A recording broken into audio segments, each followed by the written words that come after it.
LeiLani Quiray is the founder and CEO of Be the Change HR. They are providing outsourced human resources, support, and services to small and medium-sized businesses. She is an Ironman triathlete. She climbs on scary stuff. She is back on the podcast. Welcome back, LeiLani. Thank you for having me back again. I appreciate it. Tell us a little bit about your personal life, more about your work, and why Yeah. you do what you do. Personal or work? You're right. I do climb scary stuff. I find it exhilarating. So I am an ice climber, really am a mountaineer and an alpine climber. I started hiking. Hiking turned into backpacking. That turned into I can only walk up mountains and I can only do it in favorable weather. So naturally, I went to ice climbing and started doing that. In fact, I'm a way better ice climber than I am a rock climber. And then, yeah, Ironman. So I will be completing my second Ironman 70 in a couple weeks. I'm super excited. I just had my longest training block on Sunday, 4 hours straight. And at the very end, I was like, I can keep doing this. So I know I'm ready to go. And then professionally, I have this amazing social impact human resources consulting firm. We've got clients all across the US. We help small and mid-market businesses with their HR. Anything from I need a handbook all the way to like give us all of your HR, we'll handle it for you. And what I'm most proud of at Be the Change HR is the social impact piece. We dedicate 1% of our top line revenue to a job readiness program where we provide classes and one-on-one coaching for sex trafficking survivors. And how we do that is we've teamed with several nonprofits across the United States to deliver these classes and this coaching. It's why I started Be the Change HR, and it's why I'm always stoked to lead and drive this business. I appreciate that. So you trained for 4 straight hours, but that's just a drop in the bucket when it comes to a full triathlon, isn't it? It is. It is. I mean, so it's training, right? You got to train for it. I don't, people will tell me like, I just did a 5K, that's nothing. I'm like, a 5K is a big deal. To do anything for 30 minutes straight is a big For deal. sure. So all training in is just stacking something like that, times a multiple over, depending on your fitness level, 3 to 6 months, to prepare the body to be able to do that all in one go. And I know when I do my training blocks and I feel that strong, I'm ready. I've done the work. I forget the phrase. I keep saying it wrong. The horses left the barn or the horses are in the barn. I've done the work. Whatever that phrase is, I've done the work. I'm ready. It is out of the barn, I There you think. go. The horse is out of the barn for sure. Awesome. Well, good luck if I don't talk with you before. So I think that that's awesome. All right. So are there parallels to, I'm always looking for some kind of a story or a spin or a narrative. Are there parallels to climbing a sheet of ice and human resources? I mean, yeah, anything in life, it's an endurance sport, right? And so we always, you think about whether it's you're doing something in HR, let's use an easy example. You need a handbook, right? So that's a huge task. It's got like 40 policies in it. It's specific to your industry and your state. And if you think about tackling it all in one, like the objective, getting to the top of the summit, and you think about, I got to do 4 pitches. So for you non-climbers, a pitch is one length of a rope. And then you do the one length, you get to that level, and then you do the next length and so you can get up the mountain. That's what a pitch is. So you don't think about like, oh my gosh, it's going to take us 6 hours to get to the top and, and all of the energy that goes into it. You just think of it in parts. And that's really what like ice climbing is. It's really what any endurance sport is it's one like objective and step at a time to get to the whole piece. Again, another horse reference, like how do you eat a horse? Like one bite at a time. So it's something like that. And I think of that in so many different ways and so many aspects of my life about endurance sport and what it takes in those moments. Sometimes it's super fun and you look around and the view is gorgeous and you think, no, like it's so rare to be hanging off the sheet of ice on a mountain and be like, who gets to see these amazing views? And it feels so good. And other times there's something in ice climbing called the screaming barfies. Hmm. And what that is because your hands are over your head in cold conditions and you lose the circulation in your hands, when you drop your hands for them to rest, the blood will rush back. And because they're so cold, it hurts so bad that you want to scream and throw up. So Screaming Barbies. And sometimes, you know, your journey is like that too, where it is painful and difficult, and, you know, and then there's the endurance piece of it, if it's like one step at a time. If you're hanging, again, you're on a wall and you're gassed out and you're like, how am I even going to get there? But there's no way up, but no way to go but up. You learn to sort of enjoy being in pain for those periods of time to get to the top. Screaming Barfies, that's got to be Yeah. one of the best terms ever. Top 10 term, Screaming Barfies. I love everything about that. I don't think I'd like to have the Screaming Barfies, but I like to talk about it or hear somebody else tell me about it. What are So I imagine there's some kind of a like stages or continuum for an organization when we need human resources. And so I start the organization and things are a mess or they're going along, but I need foundational things. And then we're moving along. And then at the other end is potentially I've got this amazing wellness program that's fully integrated across the whole company. Mhm. And those stages, right? So in HR, I feel like there should be ice climbing references before you start Yeah. climbing. Before you start climbing, you need your safety gear, right? So and any climber, any you're always like, you know, helmet, you know, your harness, you tying in properly, you know, where are your tools? Like if you're the lead climber, like do you have your fall safety equipment all ready to go, and so much more. And in human resources, you need that level of support from day one. Really, I would encourage you about 3 months before you do your first hire. Whether you do the research yourself, you hire an attorney, or you get a consulting firm to do it for you, you need a strong foundation of that, like regulatory stuff, right? The stuff that will catch you if you fall. Things like a handbook, understanding the paperwork, understanding the leave laws in your state. All that foundational stuff should be set up from, you know, the compliance piece of your recruiting process, what you can say, what you can't ask, what you can't, offer letters, like all of that stuff needs to be set into play. And then you can wait. You don't need HR after that. You got the foundation set up. And then when you get, there's always like a pain point level. Maybe you're the owner and you're like handling all this yourself, and you think, okay, where is my time best spent? Should I be doing this or should someone else? And that's having whether someone in-house part-time or outsourcing it to have someone work with your staff and who has that HR knowledge for the regulatory stuff. But also in comes the strategy.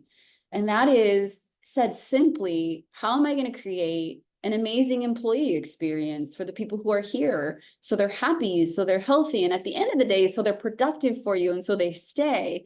And so that's part where, okay, you got to think, is this my talent, or do I bring in, you know, a consultant to handle this for me until you graduate to the phase? I'll give you some numbers in a second of where you bring it in-house. And that's anything in your business as you grow it. And so HR people, we like to hear, it's not, this is like, we'd like to hear one HR professional, true HR professional for every 50. But once you get to 100, you need it. You need that HR professional for every 100 employees to help handle all the compliance stuff, all the strategy stuff, and really to have somewhere for your employees to go. Okay, I love it. So where do people typically turn for that? Is this they ask their payroll provider for it? And is that a good Yeah. idea? So many different ways. Yes, one could be your payroll provider could have an ASO model that will have some type of HR attachment to it. Some people go straight to a PEO, a professional employee organization, and that looks a little bit different. Make sure you understand what that means, but that can be a bundle of not only having HR support, but health insurance and workers' comp bundled in. Of course, they're leasing your employees back to you. That's the PEO model. You could have someone do it in-house as part of maybe a hat that they wear. You could have attorney support, or you can have a consultant come in. So all of these are options that you really want to evaluate what's best for your organization.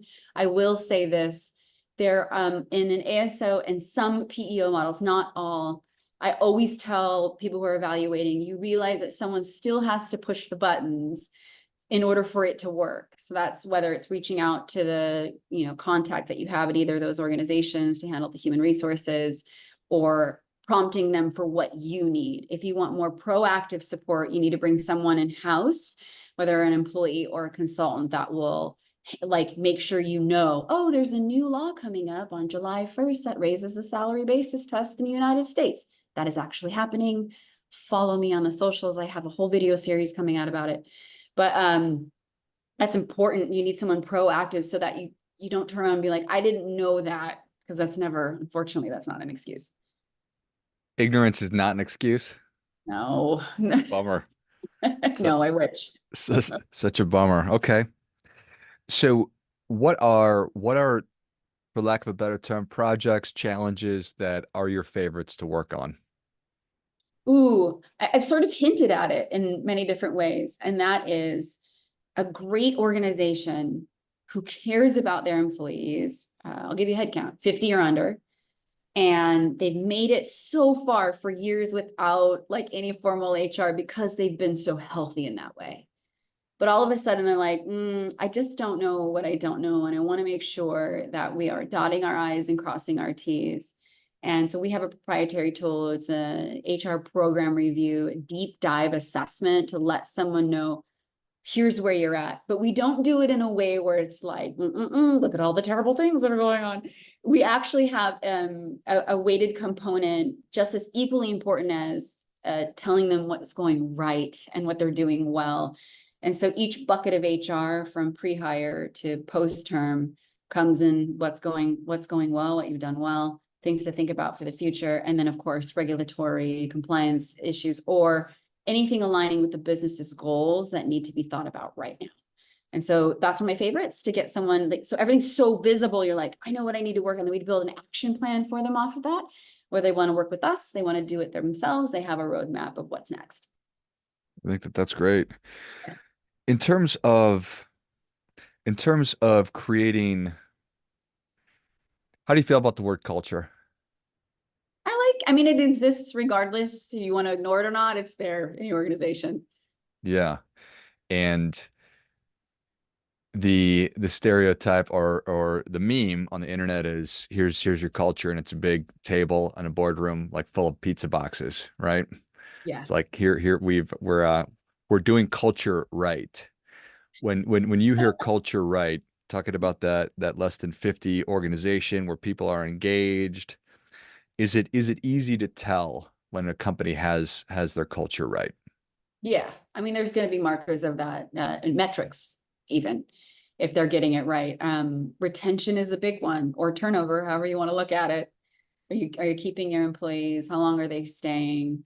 And that can tell you a lot of what's going on.